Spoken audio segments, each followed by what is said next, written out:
Welcome to the Brand Currency Podcast, where we break down branding and design in a way that actually makes sense for your business. My name is Charles McGill. I'm your host, and my co-host is... Hi, I'm John C. McGill, his wife and business partner. So glad you guys are joining us. So today we're going to dive into the power of premium packaging and how people will pay more just because something looks good. What do you think about that, babe? Well, first, that was a whole lot of alliteration. Was it? It was. I didn't really People catch will that. pay more for the packaging. Oh, okay. Got it. But yes, I think this is a very important topic because, you want to be able to present yourself in a way that not only looks good, but converts for your business, right? Because Yes. It's all about the way something is presented to your audience. Yeah, but see, here's the thing, though. The question is, or the thing that we're going to talk about is why people pay more just because it looks good. What's the psychology around that, right? So, I mean, let's be real. When we think about like for example, Last Crumbl. So, if you guys don't know, Last Crumbl is a cookie brand. It sure is. And if you know anything, listen, we like cookies, right? And so we like cookies. I consider myself a cookie connoisseur, right? I mean, I've been on cookies for a minute. I would say back in the days from like Miss Fields, right? I don't know if you See, I thought I knew cookies, but it wasn't until I met you I'm telling you, that I understood that there was levels there's to levels. cookies. Yes. So cookies can range anywhere from like your, Oreo Chips Ahoy cookies that you get from the store, right? I don't know, $3, $4, for a whole bunch of them, right? And they're hard and they're kind of stale, right? They have a taste.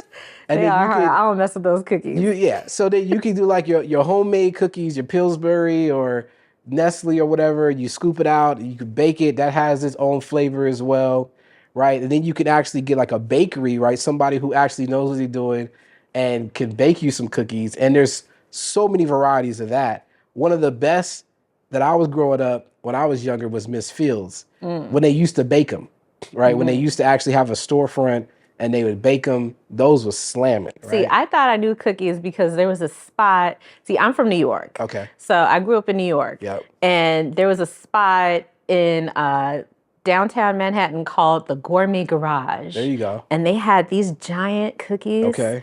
that were so delicious. Yes. But they were like $6 a pop or something like that. Yeah. But they were just so delicious. Yes. Well, I noticed something you said gourmet, right? So that already signaled to me that it was going to cost a little bit more. Yes. Right? So cookies have evolved, right? So now the most popular ones, it went from being something like a Miss Fields. Now it's like Crumbl cookies is kind of your more popular one. It comes in that, that pink box, it's really recognizable. Those cookies aren't inexpensive, right? I don't know how much Crumbl cookies are. We don't buy them too often. No, we had to stop. Yeah, but I think they're like, What was it, like $30 a box or something like that? It's like roughly that. It's roughly that. I could take a look real quick. Okay. Well, because I don't want to be inaccurate when I'm saying this. Okay, go ahead and look it up then. Mr. Internet at your fingertips. We got to have the internet at our fingertips. But you always have to be accurate as well. Yeah, it's about $5 or $6 a cookie. Okay. So roughly about $5 or $6 a cookie. I like those cookies because the presentation is pretty. Like they all have the little swirly frosting. Yeah, so and they all have their own different little personality in the box. Exactly. I think like if you were to like say, okay, like cookies also range from like even like Girl Scout cookies, right? You can get cookies from like outside of Walmart, outside of, a store, grocery store, Kroger's or Publix. There's people out there selling cookies, right? And so when you look at the box, you look at the packaging, and also in the setting, I don't know how much you're expecting to pay for those cookies, but I would venture to guess no more than $4 or $5 for a box of cookies, right? Just based on kind of like the setting, right? I don't know. But fundraiser cookies are different. Really? Mm-hmm. But if you go to like Crumbl cookie, you're talking about $5 per cookie. Mm-hmm. Now I know if any kind of like you in any other random situation, and somebody said I'm selling cookies, and they say, well, how much can I get for one cookie? And it's like $5. You'd be like, what? $5 for a cookie? However, Crumbl does it in a certain way because of their setting. When you walk in, it's like really clean. They got the display. the website, the app, they're just showing you different And variations of all they sell cookies. is cookies. So you expect to pay more. It's like that's the only thing you're gonna get is some Yep. cookies. Yep. And you know they're gonna be tasty. Yep. So expect to pay a little bit more. That's right. And so you're cool with it, right? Because of the packaging and the experience. But then there's this other cookie. This is what actually, will cause a little bit of not say controversy, but cause people to kind of raise their eyebrows. It's called Last Crumble. This particular cookie costs about, what is it, about a little more than $12 per cookie? Something like that. I just remember the box was like 140. 160 or something like that. 100 and something for some cookies. 100 and something, right? For a dozen. For some cookies. Yeah. However, how is it delivered to you? Like what's the experience? Do you remember? Yeah, the presentation is amazing. I mean, like the box is sleek. So I've never actually had these cookies. I Yep. saw them at a conference last month. Okay. And people were going bananas for these cookies. Okay. I mean, because of the box alone. I don't think they knew what was in the box, Yeah. but they were just excited about the box. So the box was like that dope? Like I don't The understand. box, yeah, because it's like black, it's very sleek, it looks trendy. You don't know what's in the box. You just know that the looks box expensive. looks expensive. Okay. So you think the thing inside is going to be amazing. Yeah. And I do know that when they finally get the cook, well, when you finally open the box, the cookies themselves are like individually wrapped, right? And they each have a name too. They each have a name. They have a story behind them. Yes. There's like all this like, the presentation, the experience. This is like this whole thing just to eat some cookies, right? So, but all that intentionality and all of that like around the cookie also lends itself to what? To charge more. Because you're not just getting, luxury, you're getting an experience. So luxury is not just about cost. Luxury is about the experience, right? So if you're trying to charge more, oftentimes it's about the experience. It's about the packaging. It's about the presentation of it all that makes it feel like it's worth it. I think about also like when you go, like if you're going to go fine dining, right? Or you could go to a place where, they got the, it's when you walk in the lobby, it's all, kind of the decor is crazy. There's this meme going around of this young lady who is talking about how, you don't have to spend $2,500 on a date taking me out to dinner. We could just go to Outback. We can go to Longhorn. Okay. It doesn't have to cost all that. All right. I don't care about the fancy and all that stuff. And I was watching and I was thinking like, but I care about the experience that I'm getting. Like she was like, I don't care about the waiter, lighting some stuff on fire. It's just fire. But, for me, howsomever, Yes. I care about the experience that I'm having along with the dish. Like I want to be able to taste the flavors. I want to be in a nice setting and just like enjoy because, we work hard. Yeah. So I want to be able to enjoy my meal and feel, a little different, like have a different experience with my food. Yes. And so with that difference feeling, you also are aware that you'll be paying more. Right. And you're okay with that. I'm okay with that. So she's probably saying she's not okay with that. She's not okay. I mean, I wouldn't be okay with $2,500. I don't know about that, but I'm willing to spend a little bit more, than Outback for a better experience. Yeah. Well, and I think it's all relative, right? In terms of like, where you're trying, like the experience you're trying to have, and also what you're trying to spend. But the point is that the experience often will allow you to charge more. So if we put this like, for small business owners, if you're trying to think of ways to increase your pricing, what you may want to do is increase your experience that will justify the higher price. Because you can't just be willy-nilly raising your prices for no reason. Nah, if you out here giving Applebee's experiences, expect people to want to pay you Applebee prices.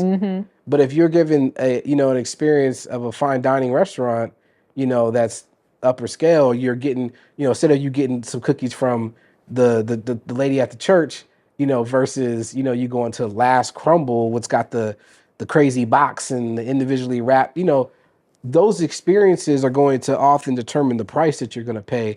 And so when it comes to small business owners, we got to be thinking about that. Okay, let's break this down. Why does premium branding make people spend more, make them want to spend more money? Yeah, I mean, because it's the power of perception, right? We often think just because something looks better that it is better, and that may not always be the case. I'm sure there's been a lot of situations where we can attest that we've experienced where something looked like it was going to be really great, and it wasn't, and we paid more. And I hate to say it because we live in Atlanta. Listen, I love my ATL folks, but we done been to a lot of overpriced restaurants. Ooh, glory. I mean, we done been to restaurants where we thought just because we saw on Instagram. Because everybody's like, oh, you should go here. Oh, it's man. delicious. The Instagram, listen, those food influencers, y'all do some work. Y'all do some work, man. They make that stuff look like it is amazing. I know. Those man. camera angles be getting you. Man, all of that, right? The camera angles, the commentary. I'm like, man, we gotta try this spot, right? And then we go there, and then the customer service is lacking sometimes. You know, they got you waiting for some arbitrary reason. Their tables open. Tables open. They got you paying for parking.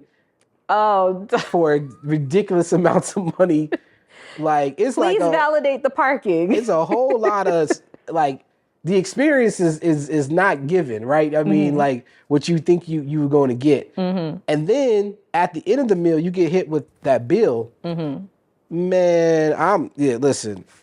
But the reason why I even got there was because of the perception. I thought that it was going to be an amazing experience on my palate. Yes. Because of everything that I saw.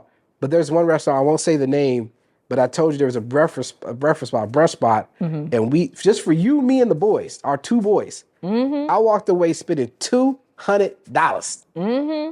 $200. I was like, I will never again. Not that I will never spend $200 again at a restaurant, because we have, but the experience and the taste of food, I didn't even want to bring, it was not worth leftovers. It wasn't worth the cost. It wasn't worth it. So, but the thing is, that's the power of the branding though, and the power of perception is that just because it looks a certain way on the outside, you automatically assume it's going to be great quality on the inside. That's the power of it. You know, and the thing about it is, this thing is so powerful, this branding piece and the power of perception, it's got us paying extra for a whole bunch of stuff. Do you think it's like trickery? No, it's not trickery. It's marketing. Like it is, you know, but is marketing trickery? I mean, to a degree, right? But it's leveraging the power of what we already know how people think. Like Starbucks. Starbucks got us willing and looking forward to paying more than we should probably for coffee. I know, but it's so good, and I just can't make it like they do. It does taste good, but you know, if you talk to people who are really like coffee drinkers like that, there's other smaller mom and pops that can make coffee just as good, if not better. But because the Starbucks is the way it is, and the branding and the convenience and all the different stuff, we're willing to pay more for it. Yes. Routinely. Yes. Right?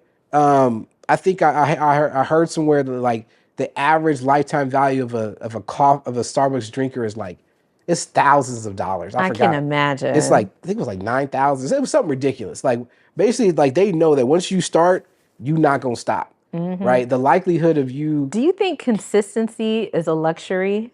What do you mean? Because their coffee, I mean, it's consistent, right? So I'm willing to pay more for something that I know is going to be good. Like once I experience it, once I know it's solid, I'm willing to continue to frequent that spot. Like I like Starbucks. Yeah. I don't go every day because I try to do the mushroom coffee at home now. But, you know, is there like a luxury in the consistency? Like you are willing to invest in something that you know? I mean, consistency breeds trust, which you will, you know, tend to invest more in things you trust. I don't know if it means that it's luxury or even premium. It's just consistent. I think the luxury and the premium come when different things like how it's packaged, how it's positioned, how it's priced. Those are all the things that kind of denote luxury and premium. But we talk about consistency, like for example, if you saw a chair in the middle of the room, right? If you needed a place to sit, where would you go sit? In the chair. In the chair. Why? Because it's a chair. I know I can sit there. That's right, because you've had many experiences through the years of sitting in something that looks just like that. But the truth is, you don't know beyond a shadow of a doubt if that thing's going to hold you up. You don't know if the legs are sturdy. You don't know if it's broken. You don't know any of that. But there's trust in the fact that you have done that repeatedly over and over and over again. So the fact that you keep going to Starbucks and you keep getting a similar experience, it breeds that trust. And so you're more likely to continue to go for it. But same thing with McDonald's. Like, no matter where you go in the world, McDonald's is going to look pretty much, the experience in terms of the burger and the fries is going to be the same, because you trust that you know what to expect, that you're going to pretty much, they can count on your dollars at some point, when you're feeling hungry, right? But it doesn't necessarily mean that it's luxurious or premium. Yeah, I hope that makes sense. Okay. But the point is, like, one thing that I want to kind of bring us back to is, like, why we pay more for something that seems like they're similar. For example, you could look at Crumbl cookies, right? Or any other, like a cake brand. I don't know, like a cake brand. Let's just stay with cookies. So Crumbl cookies.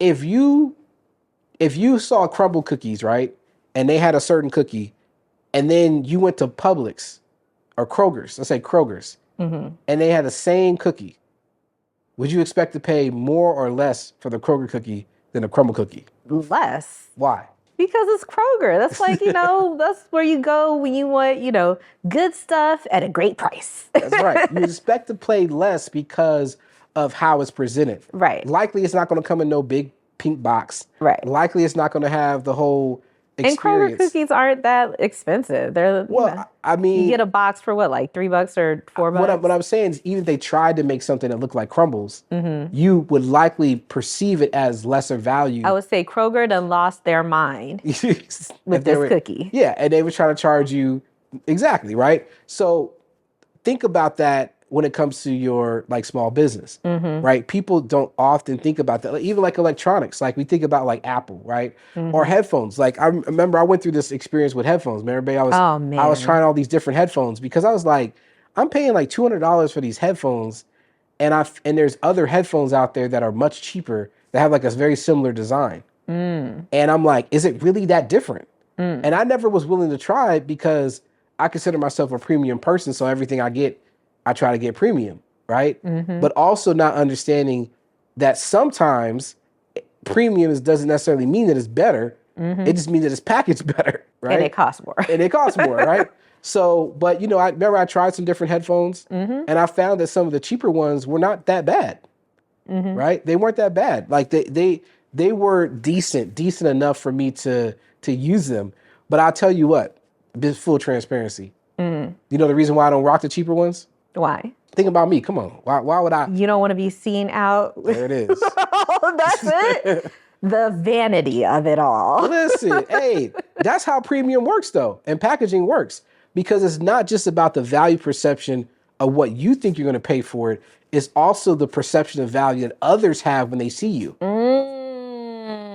Right? Because what are you signaling to people? Remember there was a time, like, when Starbucks was kind of getting hot. Like, it wasn't like as prominent as it is now, but you would come into the office with that Starbucks cup. If you were seen with the Starbucks, it was like, that's right. I got my Starbucks today. What are you drinking? Oh, the deli coffee. Yeah, okay. Exactly. You went to the gas station.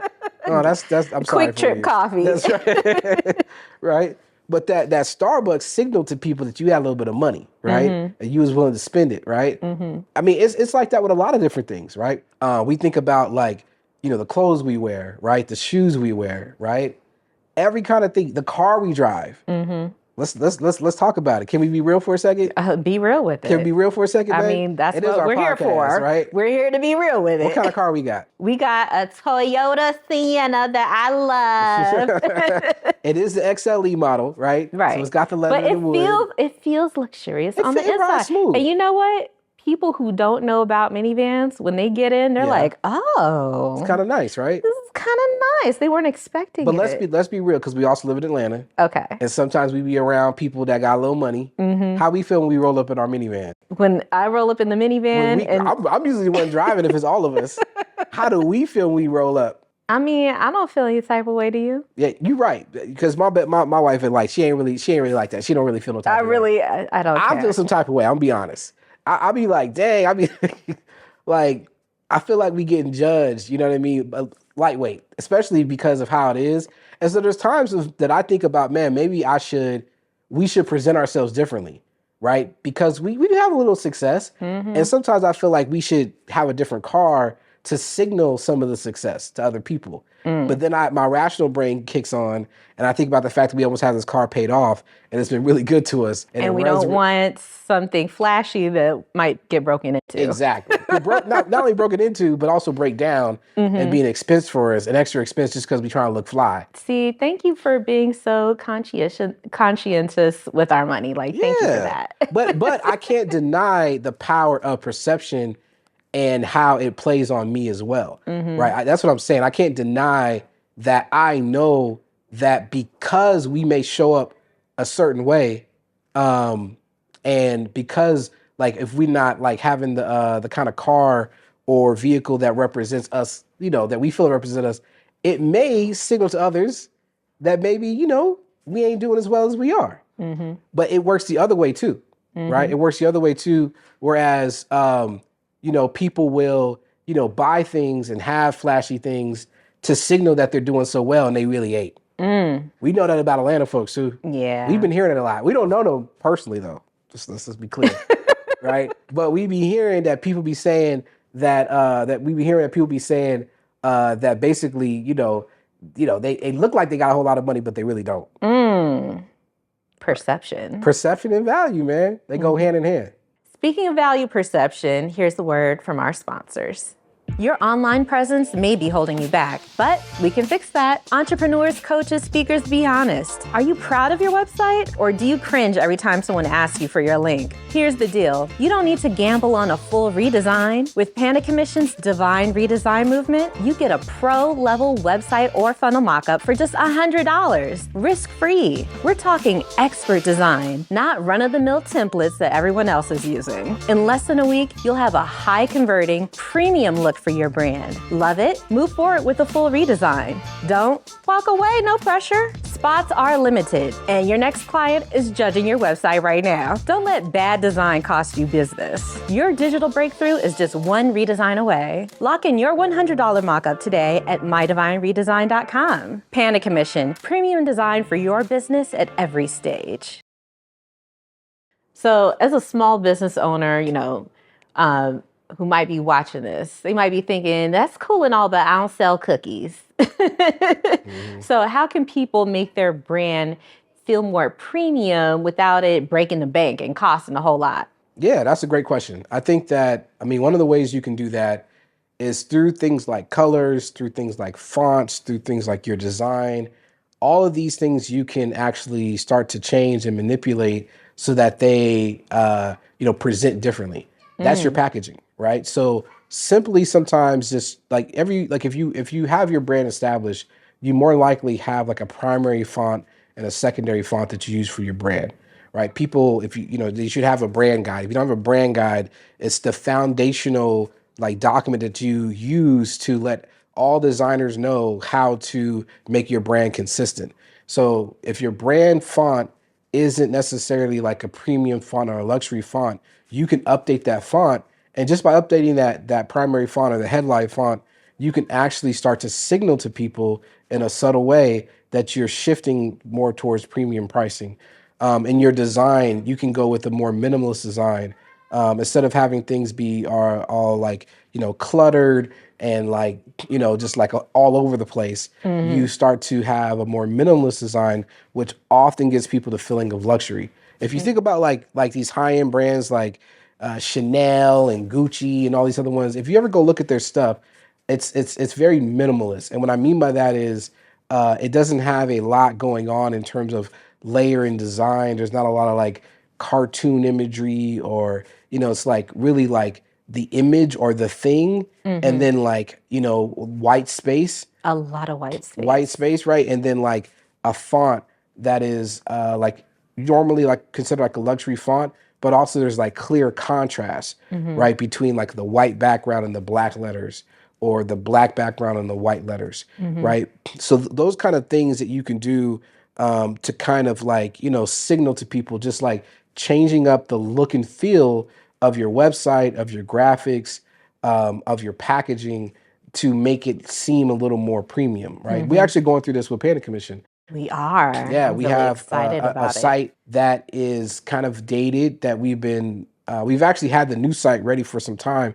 There's some things that we have to work on the back end to make sure it's all working, but we purposely went with a more modern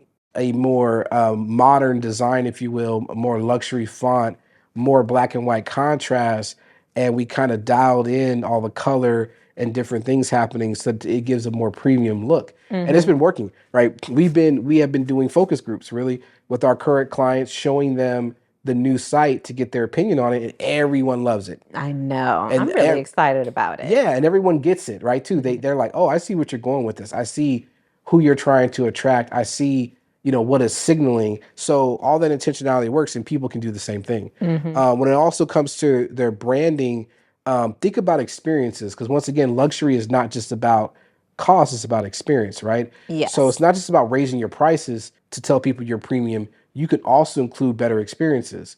You can send like maybe a welcome letter, when they join you. Maybe you create your own kind of welcome box, right? Maybe you do a thank you card or something like that. Maybe you do a digital version of that. There's certain things you can do digitally that have a pretty cool experience, like digital cards, thank you cards, if you will. Sometimes it's in your emails, like, your email banner, your Facebook banner, just little different things. All the different little touch points. These are all Yeah. different touch points that Yes. have your customer experience your brand. Absolutely. Right. Your digital packaging matters, right? So we think about physical packaging because we're talking about, the branding and the boxes and all that stuff and the storefront. You can think about your website that way, right? A digital storefront, right? What's the experience that people are going to have when they come to my site? Are you even thinking about that?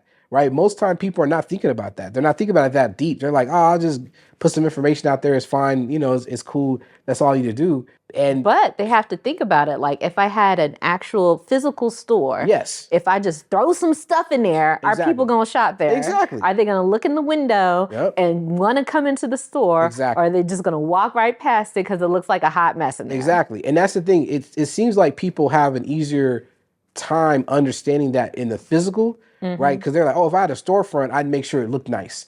I wouldn't make sure, I wouldn't just do whatever because I want to attract people in it." Well, your website's your digital storefront Why do you think people have that disconnect? because they've been taught so much by so many different people that it don't matter, or that they can do it themselves, or that because like all these companies that have these platforms, they make a lot of money off you trying to do it yourself. That's true. make They tons of money. condition us to think like if I do it myself, I'll be proud of myself and I Yes. can just do everything. Yeah, in and it's super Canva. easy. It's super easy, drag and drop, and you can do it all yourself. And then the thing is, most people will find that no matter how much they watch and listen and try, it never looks like how they want it to look. Or the new trend now, like have AI build your Or AI website. building your website. Yeah, Because exactly. AI knows your brand. And we've seen how those turn out because AI don't know your brand. Exactly. It will. So people need to understand that you leverage these tools and use them as tools, but they're not the end all be all. When it comes to your brand and establishing your brand and actually like making it like do what it's supposed to do, the people who are at the top of the industry, they outsource that. They hire professionals. They hire people who are actually skilled in that area to say, "Hey, we understand how we can actually, create a different experience for your clients or your prospective customers so that they can, purchase more, convert more," right? Us thinking about it on our own and using our own, way of thinking and what we're attracted to on our own is not the best way to approach it. Right. Because we're not designers and we're not thinking about it that way. Right. Most people, like to your point, they don't even think about. Well, you're a designer. I'm not a designer. Yeah. Because I'm sitting here thinking like, okay, I took Photoshop in college and I can mess around and Yeah. do a little something, but I am not a trained professional designer Yeah. that's been doing this for, thousands of hours and Yes. have the skill and the background and expertise to create something that Yeah. looks professional. And that's the thing. Some people, because you could create something and you're like, oh, it looks cool, it looks good enough. And then once again, you go ask your friends and family, and they tell you it looks great. But then at the same time, you may be frustrated with the lack of sales you have, or why your website's not converting, or why people don't tend to be moved by it. But you're like, everyone says it looks good. I got compliments on it. That's cool, but it ain't converting because it doesn't have the look that it should have, right? Because some people don't even notice. They can't see the forest from the trees. They made their own site. To them, it looks amazing, but not understanding that it's not translating in the way that they think it is. They're too close to it. They're too close to it. It's similar like when people make their own music. You know what I mean? Like, listen, you ask your friends and family if you can sing, they might have you thinking you could be on American Idol. Right? You show up there and you ready to, because you like, hey, they told me I sound just like Whitney. You get up there. And nobody turns around. Oh no, I'm thinking of the voice. Yeah. You got up there, like they'll do a whole like video montage of you singing, and I'll be doing this and I'll be doing that. You be thinking like, oh, this person's about to blow. And then no chairs turn around, and you're watching it, and you're like, oh, this is bad. cringy. Yeah. And it's almost like, because I'll say with the voice. With the voice, they can sing, like most of the time they can sing. And it's just not as polished as it needs to be. Right. So or it's the trained ear of the musicians, like a John Legend or whatever, he's listening to it. He's like, there's a couple of notes that were off. So you're not quite at the level that we need you to be at to be on this show, because we have to work too hard to get you there. You already come with that part done. I'm talking about back in the day, man, I'm dating myself with American Idol. Maybe people don't watch or American Star Idol. Search. Yeah, not that far. Stay with me, Johnson. You keep messing me up. This American Idol, okay? So American Idol, I remember back in the day, they would come on the show and go all through all the judges, all these different people, and finally get on camera and start singing, and they would sound crazy to the point where you would be like, how did you make it on the show? Well, they did it because they knew it would be comedy. They knew as soon as you opened your mouth, it was going to be hilarious, right? And but I seen people like really have an honest reaction and be like, why did they say I sound bad? Like they had no clue. That's sad. Can't see the forest from the trees, right? But the truth is, like, that's, so it going back to like your website and things like that. Like sometimes you really think it's fire, the stuff that you're doing, it really ain't. And the people around you ain't gonna tell you. But also, you're going to know because of your dollars. You're going to know because of your transactions, right? And the lack thereof, right? And what people need to do is stop being so close to it, stop being so bamboozled by all these companies that want you to spend money trying. Like, of course, they're going to tell you you can do it. Of course, they're going to say you don't need to hire a professional because they just want you to spend $30 a month with them, right? They don't want you to go hiring nobody.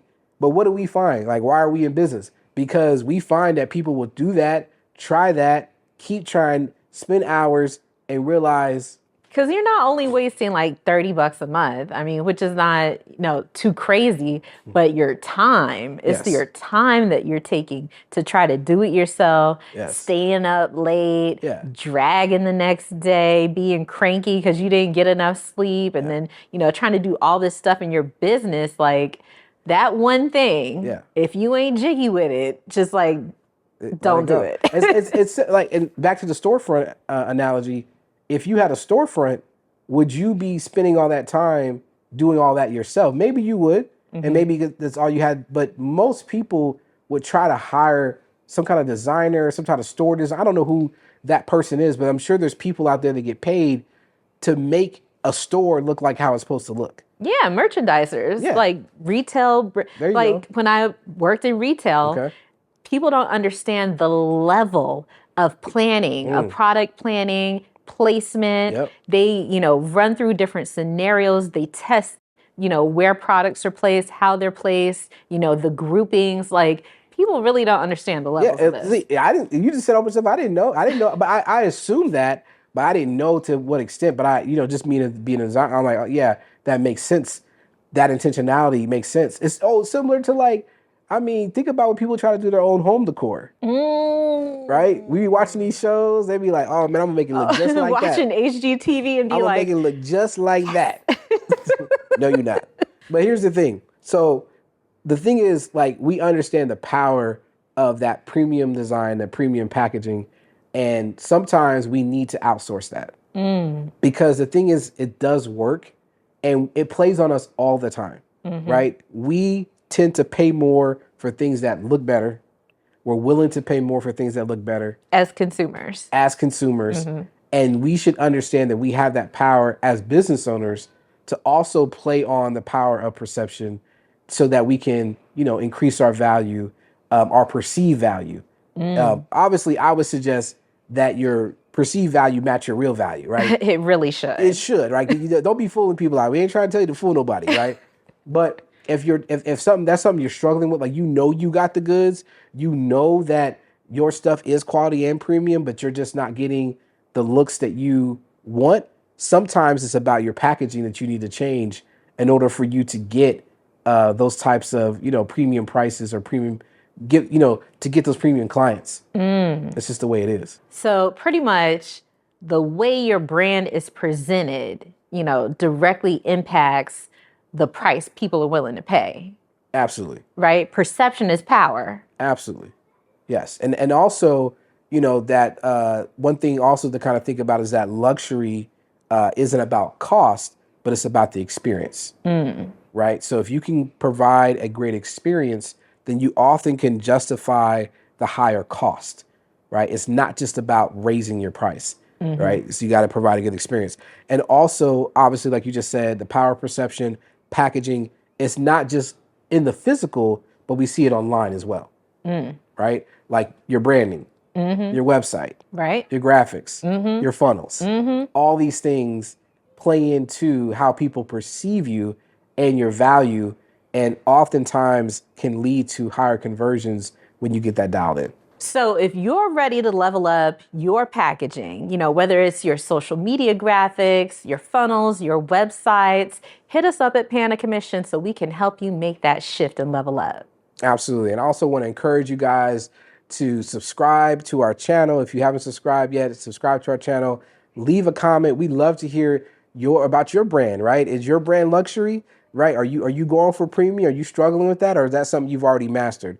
Leave it in the comments. Maybe even show us some of your stuff and we can, give you some of our thoughts on that as well. And also make sure to follow us on Facebook, Instagram, and YouTube at Panda Commission. Just Panda Commission. You can search that. Panda Commission. Usually it's one word. Follow us. We love to get to know you and you can be a part of the Panda family. If your brand looks cheap, people will assume your business is too. Coaches, speakers, small business owners, be honest. Does your brand look like the premium high-value business you say it is? Or does it scream, I did it myself, but this ain't my ministry? Listen, a powerful brand isn't just designed, it's built with intention. And if your brand looks basic, don't expect premium clients. That's where Panda Commission comes in. We take care of all your design needs, websites, funnels, and graphics. Unlimited, high-quality designs completely done for you. No more unreliable freelancers, no more overpriced agencies, just a flat monthly rate and branding that actually increases your conversions. It's time to show up like the authority you are. Get unlimited premium design. Visit pandacommission.com and sign up today. Panda Commission, premium design for your business at every stage.